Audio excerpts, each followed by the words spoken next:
Esa es una primera prefiguración del existencialismo que va a iniciarse 100 años más tarde, menos de 100 años ya está dado el existencialismo.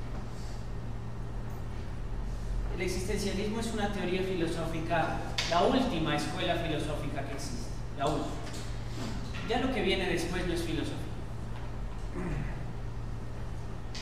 El existencialismo es un vitalismo, porque el existencialismo postula que lo que existe es la vida. Cuando nos preguntamos qué existe en realidad, para el existencialismo existe la vida. Porque en la vida está el hombre y están las cosas. Es decir, en la vida está el yo y están las cosas. Cuando yo digo que en la vida está el yo y las cosas, estoy reuniendo dos escuelas filosóficas que eran irreconciliables, que es el idealismo y el materialismo. Cuando digo que en la vida está el yo y están las cosas, estoy reuniendo dos escuelas irreconciliables: el materialismo de las cosas y el idealismo del yo. Por eso el existencialismo se convierte en una teoría de universalidades. Pero el existencialismo tiene una característica muy bonita y fundamental. El existencialismo no se fija, como dirá Sartre en el 46, en la sonrisa del viejo ni en la caricia del niño. El existencialismo se va a fijar en toda la mierda que hay en la sociedad. Y esa es la palabra que utiliza el existencialismo, por eso la digo. El existencialismo no es una filosofía de autosuperación y no es una filosofía de eso que suele llamarse humanismo. El humanismo se fija en la ternura y termina cayendo en un cursilismo que raya más en lo absurdo. Humanistas hay mucho.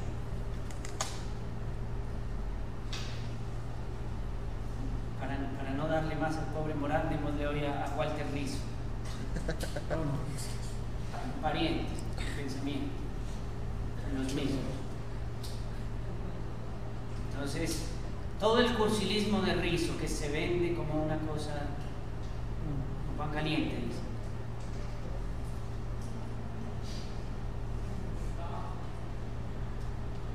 Eso no es existencialismo. El existencialismo es justamente darse cuenta de algo. La misma palabra existencialismo lo dice.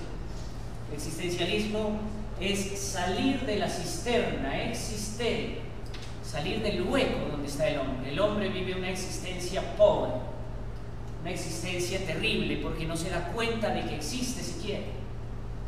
Está en una cisterna, en un hueco profundo. Un hueco donde él no se da cuenta de para qué vive. Sartre lo dirá de un modo maravilloso. Sartre es un hombre que escribe una prosa poética espectacular. Lo dirá de este modo: los espejos de los hombres son sus propios amigos. Los espejos de los hombres son sus propios amigos. Claro, el hombre tiende a hacer todo lo que hacen los amigos. Ortega y Gasset, ahorita completo la frase es más completa, déjenme un espacio. Ortega y Gasset lo había dicho de otro modo. Ortega y Gasset había dicho que el hombre se ha dedicado a los usos. Es decir, el hombre no piensa por sí mismo. El hombre piensa como piensa la sociedad.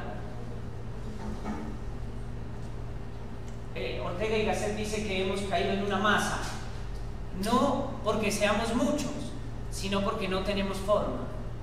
No es el concepto de masa que generalmente usamos, el hombre masa, porque son las masas, la gran multitud, no, sino sencillamente porque no tiene forma. Nadie sabe para qué vive, nadie se pregunta por qué se vive, es decir, se pierde la vida, se pierde. La gente sigue esperanzada en un más allá, sin darse cuenta que la vida que se está viviendo es aquí y ahora. Nadie da certeza de más allá. Y vive la gente sin preguntarse siquiera para qué se vive, en un absurdo total, buscando la alegría presente. Entonces el existencialismo invita a darse cuenta de esa primera pobreza y le llama mierda. Por eso cuando a Sartre lo busca un sacerdote al final de sus días para que se confiese, Sartre, que es el único existencialista real, el único. Dicen que Heidegger es un gran existencialista y Heidegger sigue siendo un esencialista. Heidegger sigue diciendo cómo vivir. Kierkegaard no puede ser existencialista, dicen que es el primero. Pero ¿cómo va a ser existencialista si el existencialismo tiene una sola premisa fundamental? No hay esencia humana. Es decir, nadie puede decirte cómo vivir. Ser libre es la condena humana. Sartre dice, estamos condenados a ser libres. El existencialismo dice, existir es pensarse uno mismo, sin que haya ninguna regla para ser humano. Ya nacemos siendo hombres, existimos hombres, luego pensamos que queremos ser. Existo, luego me pienso. Heidegger sí postula un canon para vivir. Y Kierkegaard, pues el catolicismo. Y la mujer de Sartre sí que estaba equivocada. La mujer de Sartre decía, mujer no es algo con lo que se nace, es algo que se llega a ser. De este modo, el feminismo de Simone de Beauvoir es un encadenamiento brutal. Es decirle a las mujeres, vean, ustedes están siendo hembras allá afuera, venga, póngase la cadena que le ofrecemos acá y acá van a ser damas, o van a ser mujeres. Claro, no voy a utilizar la palabra dama porque es una palabra de la aristocracia. Mujer no es algo con lo que se nace, es algo que se llega a ser. ¿Y quién dice cómo ser? Yo digo cómo ser. Entonces le van a decir, póngase esta cadena. Sartre está en contra de feminismos, en contra de machismos, en contra de clericalismos, en contra de cualquier postura que sea particular. Está en favor de ser hombre. Punto. Esa es la postura de Sartre. Y es la postura del existencialismo. Entonces, cuando a Sartre al final de sus días le dice que se confiese, Sartre dice, el hombre es una triste pasión inútil, una mierda. Una triste pasión inútil. ¿Cómo puede haber una triste pasión? Si la pasión tiende a ser vehemente por naturaleza. Pero es que la tristeza del hombre es inenarrable. El hombre vive una vida de tristeza constante, de carencia. Vivir es estar carente siempre. Es siempre tener ganas, siempre tener frío, siempre tener algo que desear. Por eso ser es también no ser. El existencialismo de Sartre va a decir, los espejos de los hombres son sus propios amigos. Claro, mire que el hombre termina pareciéndose a sus amigos. Si el amigo se peina para atrás, el otro amigo empieza a peinarse para atrás. Si se peina para adelante, se peina para adelante. Si se rapa, terminan todos rapados. Si se pone los pantalones cortos, se los deja caídos y terminan todos como en una especie de modelo, como si los sacaran por mayoría, por masa, como cuando hacen en serie las cosas. Entonces termina uno viendo sujetos en serie. Por eso dice Sartre, los espejos de los hombres son sus propios amigos. Yo, como no tengo amigos, traigo mi rostro tan desnudo. Ser hombre es ser desnudo. Entonces el existencialismo es una postura maravillosa que va a partir de una postura antigua. El hombre está en acto, no en potencia. El hombre siempre está siendo. Y va a utilizar unas estructuras lógicas para poder interpretar lo que el hombre es. La primera de esas estructuras se llama la fenomenología, de la que no voy a hablar hoy. Necesitaríamos mucho tiempo para eso. Es la postura fundamental del existencialismo. Y la segunda postura, a la que me referiré rápidamente, es el psicoanálisis. El existencialismo utiliza el psicoanálisis. El psicoanálisis, no solo el freudiano, también el junguiano. Y los últimos psicoanalistas como Lacan van a ser existencialistas ya. Es decir, el último psicoanálisis ha quedado impregnado del existencialismo. El existencialismo se impregnó del primer psicoanálisis y los últimos psicoanalistas van a impregnarse del existencialismo. Ya va a ser un paso obligado para él. Lacan, con sus juegos conceptuales, las redes semánticas lacanianas, van a estar impregnadas del existencialismo. Digo el psicoanálisis porque no va a creer sino solamente en la posibilidad de leerse uno mismo y de leer el mundo a partir de la psiquis. Digo que va a renunciar a todas las demás escuelas psicológicas. La única forma de entender el mundo es leerse uno mismo y leer el mundo a partir de la mente, de la psiquis. No va a creer obviamente en constructivismos.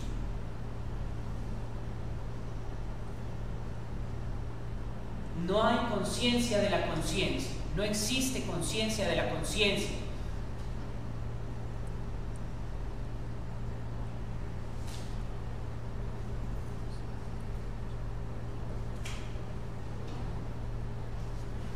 El semestre, cuando ustedes vean en cuarto, creo, epistemología, por allá el profesor Salcedo les va a meter una gran mentira.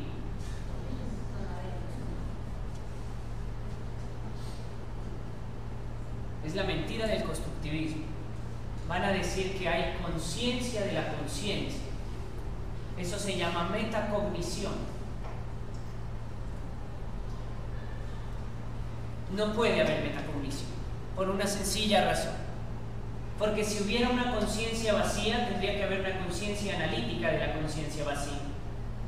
Y tendría que existir otra conciencia que estudiara o que fuera consciente de la conciencia analítica que estudia la conciencia vacía. Y necesitaríamos de otra conciencia. Una que estudiara la consciente de la analítica de la vacía y otra más que estudiara la conciencia que estudia la analítica, la conciencia de la analítica de la vacía y así sucesivamente hasta el infinito. Es posible. Y negaríamos una cuestión, negaríamos el principio de la existencia. El hombre sabe que existe, no porque lo piense. El postulado del existencialismo es que sabemos que existimos, no pensamos que existimos, sabemos que existimos. La prueba de esto es la preconciencia. La preconciencia es que muchas cosas del mundo se nos presentan sin necesidad de ser pensadas. Cuando yo esquivo un hueco, cuando yo esquivo un poste, yo no lo pienso, yo lo esquivo, sin saber qué es un poste. Cuando yo voy por la calle, esquivo una cantidad de obstáculos, sin saber qué tipo de obstáculos son. No entran en mi conciencia, entran en mi preconciencia, en mi aparato instintivo. Por tanto, no hay conciencia vacía, no existe. La gran mentira del constructivismo, y de ahí esgrime toda su estructura, parte de una mentira. Claro que lógicamente tiene consistencia, y es fácil creerla, y es fácil organizarla. Y el profesor Salcedo es un constructivista serio, lo he dicho varias veces. Usted se pone a hablar con él y encuentra una estructura mental seria. Pero el constructivismo como tal está basado en una mentira. No tiene forma de sostenerse. El existencialismo va a partir de toda esa estructura y en la película empezamos a ver una forma de existencialismo, un psicoanálisis. Todo el análisis de la película está basado en la mente de Jean Valjean. Jean Valjean es un sujeto que ha sido víctima de la ley. Cuando él llega donde el obispo, lo primero que él hace es etiquetarse a sí mismo. La ley etiqueta: homicida, ladrón, violador, etc. Lo primero que hace la ley es etiquetar a los sujetos como hacemos en la sociedad: negro, blanco, mestizo, vago, trabajador, rico, pobre, decano, profesor, etc. Nuestra sociedad es una sociedad de etiquetamientos. Por eso es perversa en sobremanera. Jean Valjean llega y muestra su papel y dice: soy un convicto. Él es un convicto, todo el tiempo es un convicto. Nunca deja de ser. Hay una liberación al final. Él deja de ser convicto cuando la ley deja de perseguirlo. Y la ley deja de perseguirlo cuando se da cuenta que la naturaleza es superior a la ley y que la naturaleza fue capaz de perdonar incluso los abusos de la ley. La película es una crítica constante a la mente de Jean Valjean, que ha sido deformada por la ley.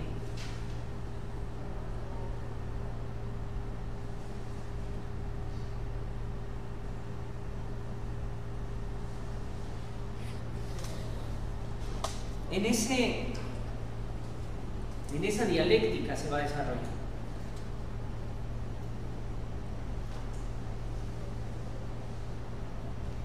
Yo considero que la película expresa fabulosamente lo que es el naturalismo.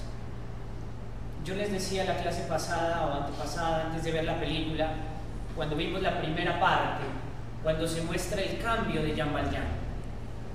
A Jean Valjean no lo cambió la ley. Hay una película que exagera esto, se llama La Naranja Mecánica, con el método Ludovico. ¿Qué pasaría si la ley ideara un método para generar tanta aversión en el hombre hacia el mal, que el hombre fuera capaz, o mejor, fuera incapaz, porque se pierde conciencia, fuera incapaz de cometer el delito? Porque siente tanta aversión al delito, por miedo a la ley, porque la ley lo ha moldeado, que el hombre no pudiera cometer ese delito. ¿En qué se convertiría el hombre? En una monstruosidad.